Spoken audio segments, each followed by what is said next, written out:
पर सबसे मुख्य बात है कि अगर कांग्रेस की स्थापना नहीं होती, सेवा दल की स्थापना नहीं होती, तो आज मैं यहां खड़े हुए नहीं बोल पाता और आप वहां बैठे हुए नहीं सुन पाते।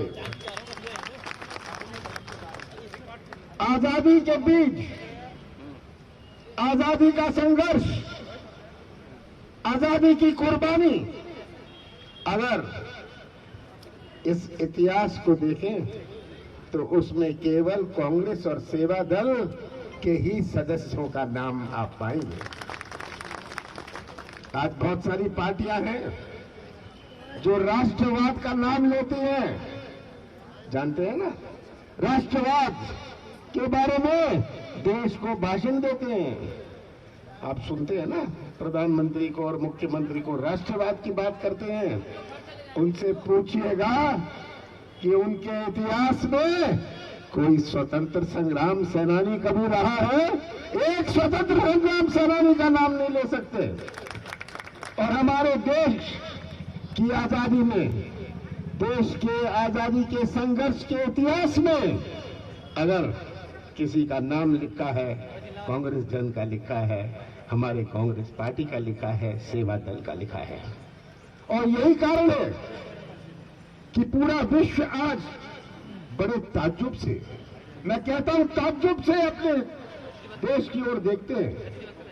हमारे देश की संस्कृति जो कांग्रेस पार्टी ने अपनाई, क्या है ये संस्कृति? हमारे देश की संस्कृति जोड़ने की संस्कृति है। हम दिल जोड़ते हैं, संबंध जोड़ते हैं, रिश्ता जोड़ते हैं, सबको जोड़ के रखते हैं। कोई ऐसा देश है जहां इतने धर्म है, इतनी जातियां हैं, इतनी भाषाएं हैं, इतने रस्म है? कोई ऐसा देश विश्व में है जहां इतने देवी देवताएं हैं? केवल भारत ही एक ऐसा देश है जहां इतनी अनेकता है, जहां इतनी विभिन्नता है। और यही भारत आज एक झंडे के नीचे खड़ा है, क्योंकि कांग्रेस की संस्कृति ने उसे जोड़ के रखा है, भारत की संस्कृति ने उसे जोड़ के रखा है। तो हमें गर्व है कि हम उस पार्टी, उस सेवा दल के सदस्य हैं जिन्होंने अपने देश को एक झंडे के नीचे रखा है। और आज हमारे सामने ये चुनौती है कि कौन से रास्ते में हम जाएंगे, कौन से रास्ता हम अपनाएंगे इस देश में। इतने साल आजादी के बाद एक ही रास्ता रहा, पर पिछले कुछ सालों में उस रास्ते से भटकने का प्रयास किया जा रहा है। यही आज सेवा दल का सबसे बड़ा कर्तव्य है। गांव गांव में सेवा दल जाकर सावधान करें कि कौन से रास्ते में हम चलना चाहते हैं। आज धर्म की बात हो जाएगी, कल जाति की बात हो जाएगी, परसों भाषा की बात हो जाएगी, देवी देवताओं को अलग कर दिया जाएगा। ये तो शुरुआत है, ये तो बीज बोने की बात है। और यही सबसे बड़ा खतरा है। सबसे बड़ा खतरा हमारे नौजवानों का है, जिनका भविष्य है। हमारे मध्य प्रदेश के नौजवान हमारे देश की, हमारे प्रदेश की भविष्य है। यही निर्माण करेंगे और इनके ऊपर सबसे बड़ी जिम्मेदारी है।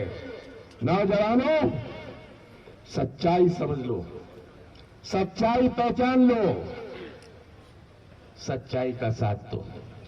आज सच्चाई के साथ देने का ही नारा इस देश में चलेगा। महात्मा गांधी का नारा कि हमें हिंसा नहीं चाहिए, हमें सच्चाई चाहिए, हमें न्याय चाहिए।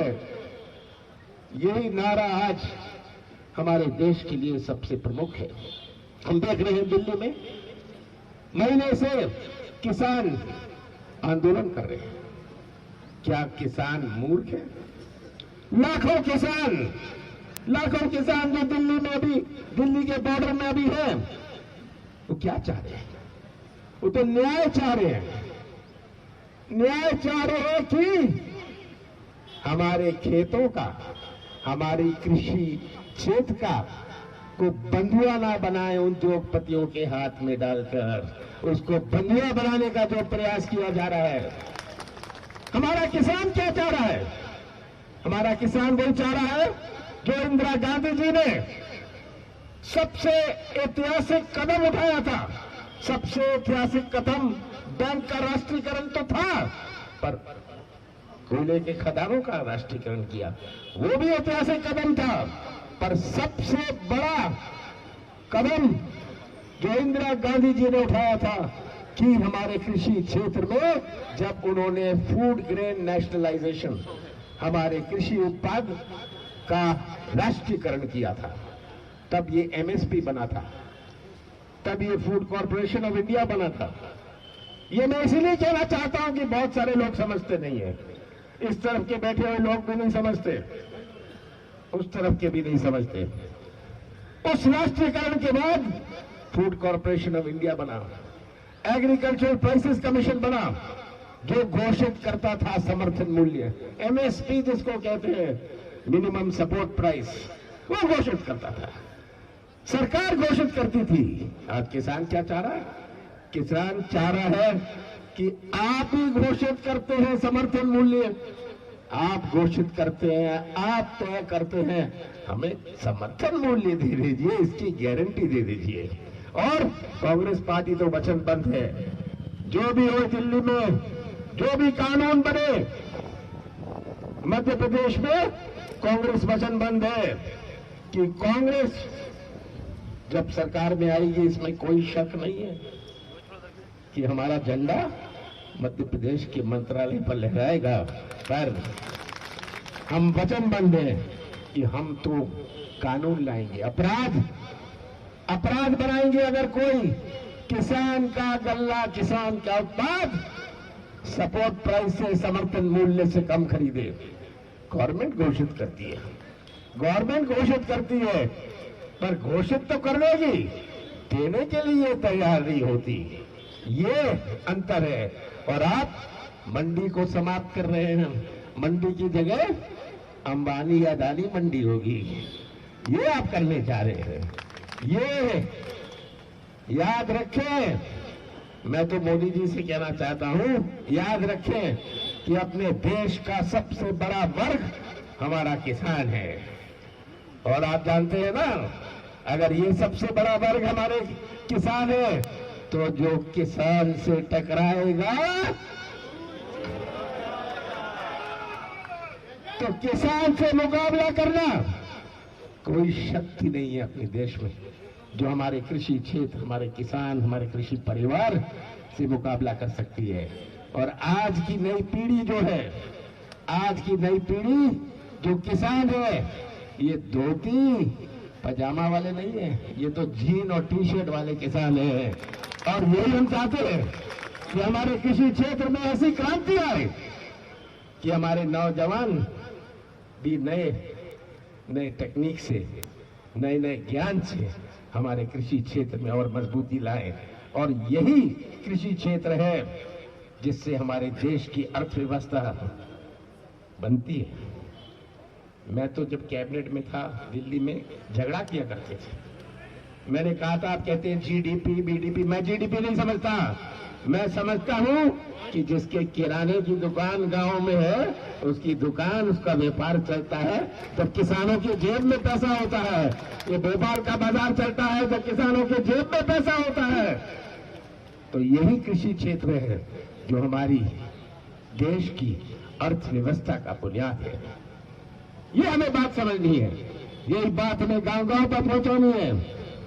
और मुझे पूरा विश्वास है कि कांग्रेस परिवार ने आजादी के संघर्ष में रहे, बहुत सारे संघर्ष कांग्रेस ने किए, सेवा दल ने किए। ये अपने देश को बचाने का लिए बहुत बड़ा संघर्ष है। गांव-गांव जाके, जहाँ किसान नहीं समझता, जागरूकता लाएंगे, किसानों में एक नई चेतना आएगी।